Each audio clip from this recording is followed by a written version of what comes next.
Maz, congratulations, buddy. Thanks, brother. Going back to Cary for the second time, and I know you talked to your team. You said, we want to get more this year, but the fact that you're going back, man, how good does it feel? I'm just, I know this is cliche, but I'm just so happy for these kids. Everything that they've been through, they've been playing this entire year for people and purposes much bigger than themselves. And I'm just so happy for them. They've worked so hard. They believed in each other. They become such a selfless group, and they're actually being rewarded for quite a long time of hard work. But you're right. This win, I think everybody's played for other people. We came out here and we practiced on Wednesday before the tournament started, and we spent about 5 minutes in the outfield here at the end of practice, just kind of reflecting on how we've gotten here. And everybody on the team made a statement about who they were going to play for. And, some of the names that came up is just very touching. And my statement was that I was going to try to win and get back to Cary for all of our alumni.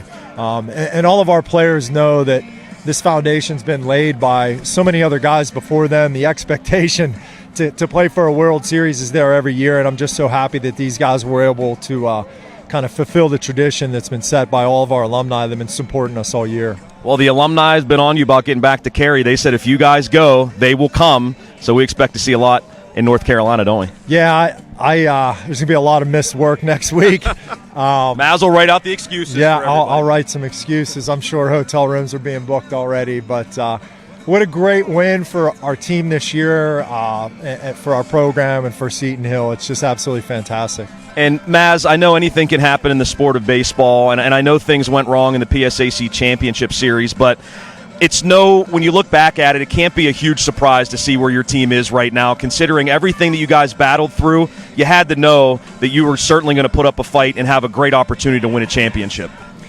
Yeah, I mean, we're a great baseball team. There's no question about that. And, I told our guys we're going to have some rough spots. Unfortunately, you don't get to pick when those rough spots happen. And one really rough spot just happened to come in, a 2-day span during the conference tournament. If that happens in March or early April, we don't even think twice about it. So thankfully, we got that out of the way. And I'm just so happy about how our guys responded. I know it was in the back of their minds showing up here today that we had to be beaten twice, and last week we had to be beaten twice, and we were. So, but they made a choice before this game started that wasn't going to happen again, and they took care of business. And you had to face more adversity in this game. Millersville goes up 1-0. You tie the game. They go up 4-1, and then 2 huge home runs, one off the bat of Derek Orndorff, and then Jordan Fedor, who was locked in all day today. You had to love the way to see how Jordan swung the bat. He's a guy that has given so much to this program over his 4 years, and he's a huge reason why you win this game. Yeah, you don't get this far without great leadership, and there was no panic. You mentioned getting down early. You're like, oh, geez, 1-0, no problem, but 4-1 against a pretty good team like Millersville, that's an obstacle. But, man, the vibe and the atmosphere in the dugout was just like we were just waiting. It was like, okay, we just stay the course. We had to make a few pitching changes, and those guys kept us close enough to give our offense a chance to come back. So, I don't know, man. I just think there was no way we were going to lose today. Even once we got down, there was a ton of belief, and it was exciting to see how they just battled back. Before we get to Jerry's performance, talk about the way that Cade Nagley pitched and the longest outing for Caden Wood, maybe in his career. I don't know. I mean, it was, I think, over 40 pitches, but he kept things together too. Yeah, that was the key to the game, in my opinion,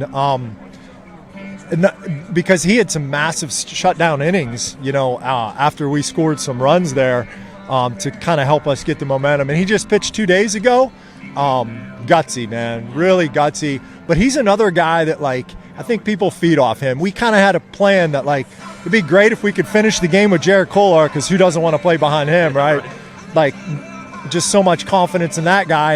And Cade Wood's a guy that gives energy to everybody else, and he got it right back. He had a lot of support behind him. Was the plan to go to Jerry if you guys had the lead? Was Nash Bryan hot? What kind of went into that decision? And how nasty was Jerry, man? His curveball was really dancing. Yeah, well, we had an ideal situation where we wanted Jerry to close out a win. But once we got down 4-1 in the middle of the game, we had to start playing a bunch of different scenarios in our head, and that's when we went to Cade and Caden. But fortunately, the offense battled back enough for us to go with our original ideal plan of finishing the game with Jerry. Nash was just a safety net. Jerry on 2 days rest, you just don't know. He's never done it all year, coming off a broken hand. So we weren't going to leave anything to chance. We had kind of a plan A and a plan B with Nash. Maz, what does it mean to you to celebrate this with your wife, Deb, and your two daughters, Lila and Claire? I know how much Deb cares about certainly you, but this program as well. She wants to see the Griffins go to Cary every single year. I know we've come up short a few times, and I know that she was there last time in West Lawn when we got a chance to go to Cary. What does it mean to you to have them here? Well, there's so many people that make huge life sacrifices for us to do this. We won a baseball game here today, but God, everything that went into it, you and your fiance. Yeah, Kelly makes some sacrifices behind the camera, right? Yeah, the sacrifices, the parents, what our players have sacrificed, and my wife and my daughters, man, they give up everything for me to have this opportunity, and this is what it's all about. Winning's great, but the memories that the winning creates and those moments are so few and far between. We're not going to take days like this for granted, and it's so great to celebrate with all the people that made sacrifices for us. And speaking of sacrifices, parents are still taking pictures right now. It's so awesome to see all this support, isn't it? It was loud today. It was loud yesterday. Yeah, we had a traveling fan club here today. It was pretty awesome, man. Really exciting. Maz, thank you so much, man. Hey, we'll talk again in where are we going again? 484 miles to Cary. It's to Cary, baby. Congratulations, man. So happy for you. Thank you so much. Thanks, Dad. I appreciate it, buddy.